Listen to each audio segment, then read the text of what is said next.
नमस्ते साथीहरू, स्वागत छ तपाईलाई हाम्रो अर्को रोचक र मन छुने भिडियोमा। आज हामी तपाईलाई एउटा यस्तो कथामा लैजान्छौं जुन सुन्दा तपाईको होश उड्नेछ। कल्पना गर्नुहोस् 15 करोड तलब हो। तपाईले ठीक सुन्नुभयो, 15 करोड। तर यो काम यति अनौठो छ कि कोही पनि यो गर्न तयार छैनन्। यो काम हो केवल एउटा लाइट हाउसको रक्षा गर्नु। यो कुन ठाउँको कुरा हो? यो काम किन यति कठिन छ र किन यो विशाल तलबको बावजुद पनि कोही यो जिम्मेवारी लिन चाहदैनन्? आज हामी यो रहस्यको पर्दा उघार्नेछौं र यो कथाले तपाईको मनमा हलचल मचाउनेछ। त्यसैले यो रोमाञ्चक यात्रामा हामीसँग रहनुहोस्। लाइक गर्नुहोस्, सब्स्क्राइब गर्नुहोस् र बेल आइकन थिच्न नबिर्सनुहोस्। साथीहरू, यो कथा सुरु हुन्छ संसारको सबैभन्दा टाढा र एकान्त ठाउँबाट, ग्रेट ब्यारियर रिफ नजिकैको एउटा सानो टापुमा रहेको लाइट हाउसबाट। यो लाइट हाउस अस्ट्रेलियाको क्वीन्सल्यान्डको तटबाट 100 किलोमिटर टाढा छ, जहाँ वरिपरि केवल समुद्र, चट्टानहरू र अनन्त शान्ति छ। यो ठाउँ यति एकान्त छ कि यहाँ न त इन्टरनेट छ, न त मोबाइल नेटवर्क, न त कुनै मानव बस्ती, केवल तपाईँ, समुद्र र यो लाइट हाउस। यो लाइट हाउसको काम हो रातको अन्धकारमा जहाजहरूलाई मार्गदर्शन गर्नु ताकि तिनीहरू खतरनाक चट्टानहरूमा ठोक्किएर नष्ट नहोउन्। तर यो काम सुन्दा जति सजिलो लाग्छ त्यति नै कठिन छ।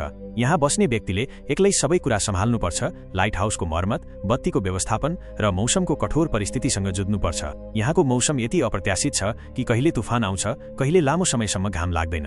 एउटा भावनात्मक कुरा, यो लाइट हाउसमा बिताएका पलहरूले मानिसको धैर्य र साहसको परीक्षा लिन्छ। यहाँ बस्ने व्यक्तिहरूले आफ्नो परिवार, साथीभाइ र सामाजिक जीवनबाट टाढा रहनुपर्छ। यो ठाउँले तपाईको मानसिक र शारीरिक बललाई चुनौती दिन्छ। तपाईलाई लाग्छ 15 करोड तलबले यो सब सजिलो बनाउँछ? होइन साथीहरू, यो पैसाले तपाईको एक्लोपन र चुनौतीहरू खरिद गर्न सक्दैन। अब प्रश्न यो छ, यो काम यति कठिन किन छ? पहिलो कुरा, यो लाइट हाउसमा पुग्नु नै ठूलो चुनौती हो। यहाँ पुग्न हेलिकप्टर वा सानो डुङ्गा प्रयोग गर्नुपर्छ र समुद्रको छाल र तुफानले यो यात्रा जोखिमपूर्ण बनाउँछ। यहाँ पुगेपछि तपाईले 6 महिना वा त्योभन्दा बढी समयसम्म एक्लै बस्नुपर्छ। दोस्रो, यो लाइट हाउसको मर्मत र सञ्चालन पूर्ण रूपमा तपाईको हातमा हुन्छ। बत्ती बन्द भयो भने जहाजहरू खतरामा पर्छन् र यो जिम्मेवारी तपाईको काँधमा हुन्छ। यहाँ बिजुलीको आपूर्ति सीमित छ र सोलर प्यानल वा जेनेरेटरमा निर्भर रहनुपर्छ।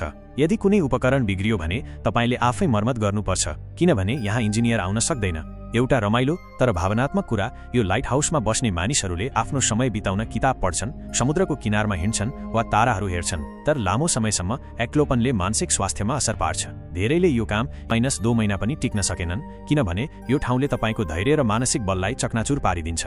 15 करोड तलब, यो सुन्दा कसलाई लोभ नलाग्ला? तर सत्य यो हो कि यो तलबले मानिसहरूलाई यो काम गर्न प्रेरित गर्न सकेको छैन। किन? पहिलो कारण हो एक्लोपन। यहाँ तपाईको साथमा केवल समुद्र र ताराहरू हुन्छन्, परिवार र साथीहरूसँग कुनै सम्पर्क हुँदैन। दोस्रो कारण हो खतरा। यो टापुमा तुफान, समुद्री जीवहरू र अप्रत्याशित मौसमले हरेक दिन जोखिम निम्त्याउँछ। तेस्रो कारण हो मानसिक स्वास्थ्य। धेरै मानिसहरूले यो काम लिए तर केही हप्तापछि नै छोडिदिए। एकजना पूर्व कर्मचारीले भनेका थिए, पैसा सबै कुरा होइन। यो ठाउँमा तपाईको मनले हार मान्छ र तपाईँ आफैसँग लड्न थाल्नुहुन्छ। यो कुराले हामीलाई सोच्न बाध्य बनाउँछ कि पैसाले सुख र सन्तुष्टि किन्न सक्दैन। एउटा भावनात्मक कुरा, यो लाइट हाउसमा काम गर्नेहरूले आफ्नो जीवनको ठूलो हिस्सा बलिदान गर्छन्। तिनीहरूले आफ्नो परिवारको जन्मदिन, चाडपर्व र विशेष पलहरू गुमाउँछन्। यो तलबले तपाईलाई धनी बनाउन सक्छ तर तपाईको मनलाई शान्त राख्न सक्दैन।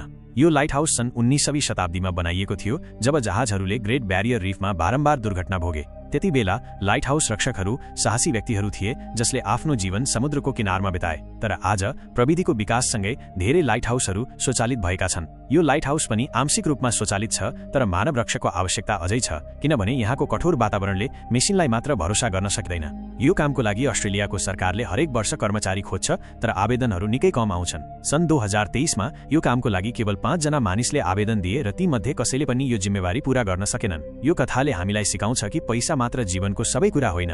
साहस, धैर्य र मानसिक बल नै यो कामको वास्तविक मूल्य हो। यो कामको लागि कस्तो व्यक्ति चाहिन्छ? पहिलो, तपाईसँग बलियो मानसिक र शारीरिक स्वास्थ्य हुनुपर्छ।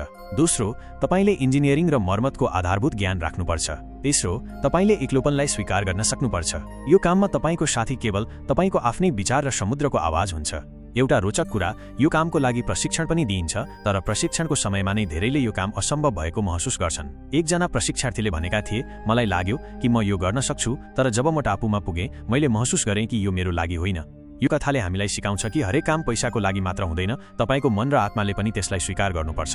साथीहरू, यो थियो एउटा यस्तो लाइट हाउसको कथा जहाँ 15 करोड तलबको बावजुद कोही पनि काम गर्न तयार छैन। यो कथाले हामीलाई सिकाउँछ कि जीवनमा पैसा मात्र पर्याप्त छैन, साहस, धैर्य र मनको शान्ति नै हाम्रो वास्तविक सम्पत्ति हो। यो लाइट हाउसले हामीलाई समुद्रको किनारमा बत्ती बालेर जहाजहरूलाई मार्गदर्शन गर्छ, तर यो काम गर्ने व्यक्तिको जीवनमा पनि एउटा बत्ती बाल्न जरुरी छ। यदि यो भिडियो तपाईलाई मन पर्यो भने कृपया लाइक गर्नुहोस्, हाम्रो च्यानल सब्स्क्राइब गर्नुहोस् र कमेन्टमा लेख्नुहोस् कि यो कथाले तपाईको मन कसरी छोयो। यो भिडियो आफ्ना साथीहरू र परिवारसँग शेयर गर्न नबिर्सनुहोस् ताकि यो अनौठो कथा अरू मानिसहरूसम्म पुगोस्। अर्को भिडियोमा भेटौँला, तबसम्म नमस्ते, बिदा र यो लाइट हाउसको रक्षकहरूलाई मनबाट सलाम।